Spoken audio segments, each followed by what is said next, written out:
Pieces. I don't leave home or to go to a fight without my Reeses, so I wouldn't be able to do an interview, wouldn't know what to say.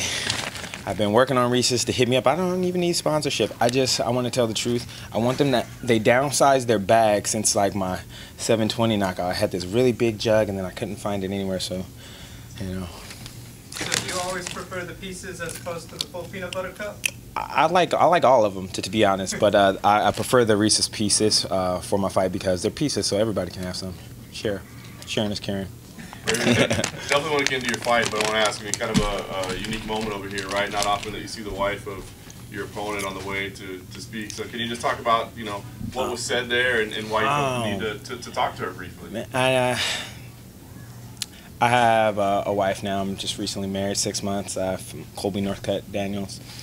So I know what it is to go with your significant other through a fight camp. I know the highs, the lows that come with it. There's a lot of joy. There's a lot of pain, and we're in a hurting sport, so to speak, sometimes. So I know it can be an emotional roller coaster. So I just was showing my respect. My wife and I were talking about, oh, we want to be the first like husband and wife to fight on the same card, but we didn't know if obviously that happened. And then sure enough, the same weekend, my opponent and his wife is fighting on the same card. I'm like, oh, they just blew up our spot. You know what I mean? But no, just, you know, I enjoyed fighting her husband. I was looking forward to the challenge because he was very experienced, and I want to show the MMA world that I'm ready to level up, and I think he was that next level of what I needed, and I'm looking to continue to grow. And I was just, again, paying my respect. For me, I go out there and I compete, but I'm a martial artist at heart, so for me it's about the respect, focus, and discipline. So even though we're out there punching and kicking each other, I have no ill will towards my opponent or his family, and I want him to return to his wife and his children, just like I want to return to mine. Very nice. Very dominant performance by yourself this evening. What did you think overall of how things went in there? I mean, things went great. My coaches were happy with me. For me, I have, you know, I have different visions of different things that I want to do. You guys saw a little glimpse of it in my last fight with the 720. With this one, I had some different things that I wanted to perform, so I didn't necessarily get the finish that I wanted. I don't mind finishing with the ground and pound. I just don't think it's as elegant.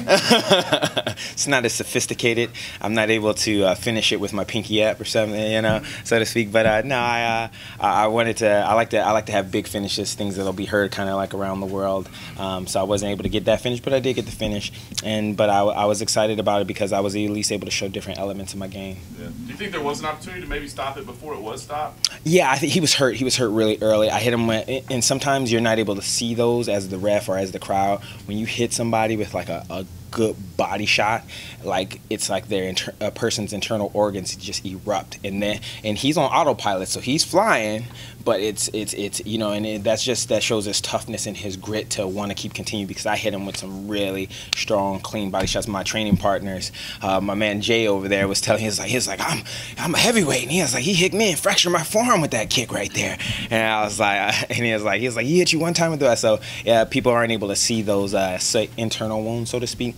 But I can feel it when you're out there and fighting. I can feel his energy bar. So it's like we all have an energy bar when we're fighting. Everybody plays Street Fighter before. Don't act like you guys ain't never played. And you hit somebody, even though they're blocking, that energy bar and life bar is going down. And I felt that was what was happening. Yeah, last thing for me, I mean, you're focused on MMA for the time being. You're talking about leveling up. I mean, give us the idea. Where do you think you go from here? I mean, what level are you on now at this point? I'm looking forward to being able to fight multiple times this year. I'm hoping my wife is going to be fighting in March. I would love to fight again in April. Fighting's like the holidays, always better to give than receive. I didn't receive a whole lot, so I'm ready to get back in the training lab and classic fight team and get back to work this week. So I would like to fight again in April and then come again in like July or August.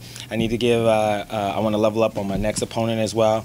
And then to be honest, I'm looking to go up in the top tier. Bellator's welterweight division is amazing. We have an amazing champion as the welterweight champion in Douglas Lima. I think I'm a fan, to be honest. I think he's a champion that other champions should model after. He's a family man, a man of God. He's a great role model. You don't see him out there hitting people or doing anything like that. So I would like to level up and eventually fight for that title. So and eventually fight some of the top guys in the food chain. Raymond, I'm sorry. Go ahead. All right, cool. You are the real deal. Did that come at all from Evander Holyfield? Is that someone you look up to, or has nothing to do with it? Yeah, Holyfield was an amazing talent back in the day, and when I was coming up, it was like him and Mike Tyson. I'm like, oh man, you know. So yeah, he was somebody that I looked to. I loved his style, I loved his heart, I loved his grit. I loved how he was able to do it for such a long period, even when people thought he wasn't going to be able to. Even at an older age, he was able to do it. And, so when I was a young man, it was, and then the RD is my initials as well. So I felt it was like meant to be. And then the human highlight reel, I guess everybody kind of just started naming me that, so I just kind of rolled with it. Last quick one for me. Yes, you had 10 years between your first MMA fight and this 2-fight win streak you're on. What was that about? Had you planned to have a career starting in 2008?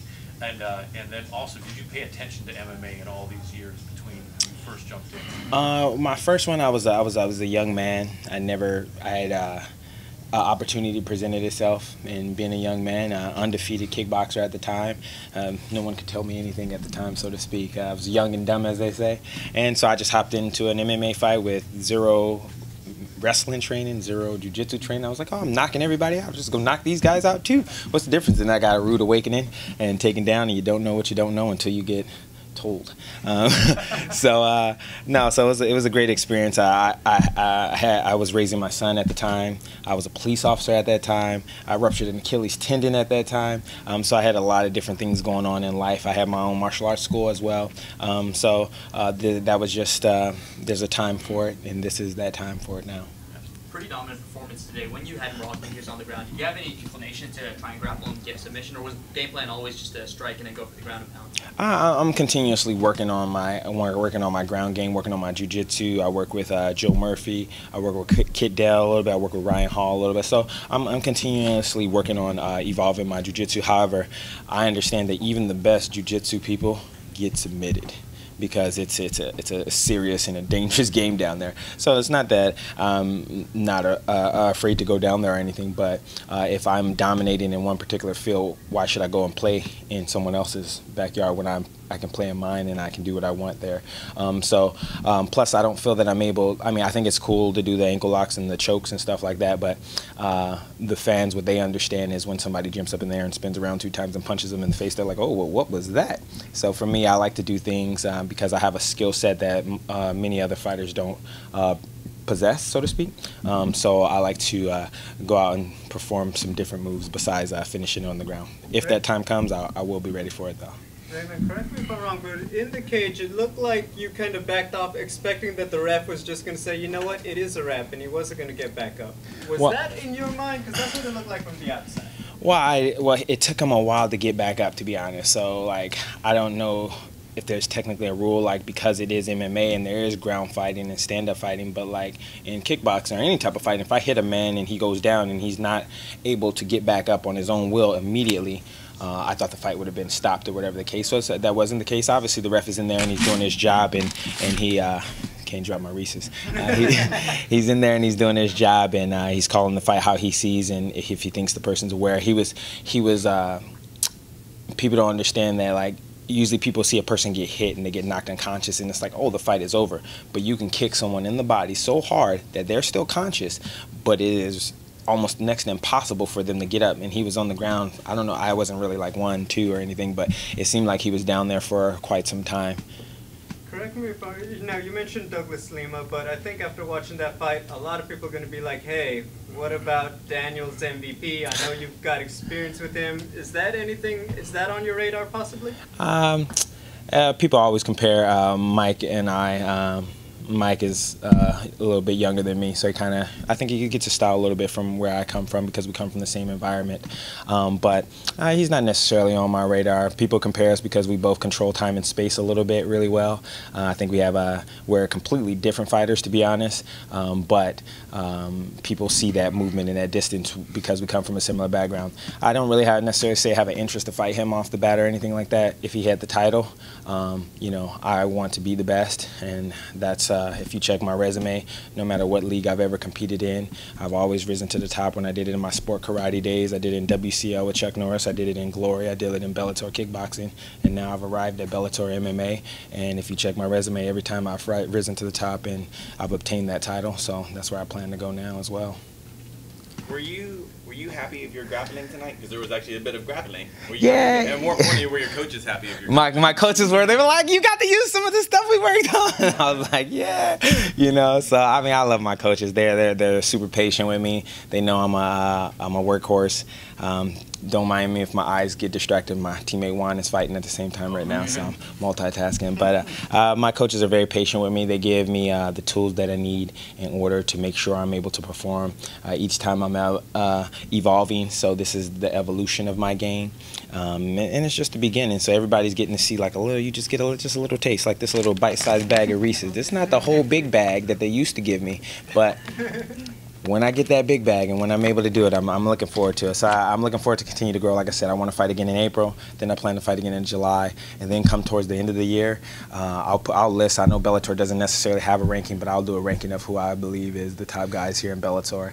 And I would like to fight somebody up in there just to continue to challenge myself, because I'm not here to take over. I'm not here to take part. I'm here to show everybody that I am and will be the greatest of all time. They always say, Conor McGregor, he has the red panty thing fighting him. I guess you call mine, I'm gonna call mine the brown draws event. I'm a spin kick the doo-doo out of the shit out of everybody. No, I'm just joking, but no, I just, you know, no, good fun. I'm here to have a great time, continue to push myself and continue to raise the bar, to be honest.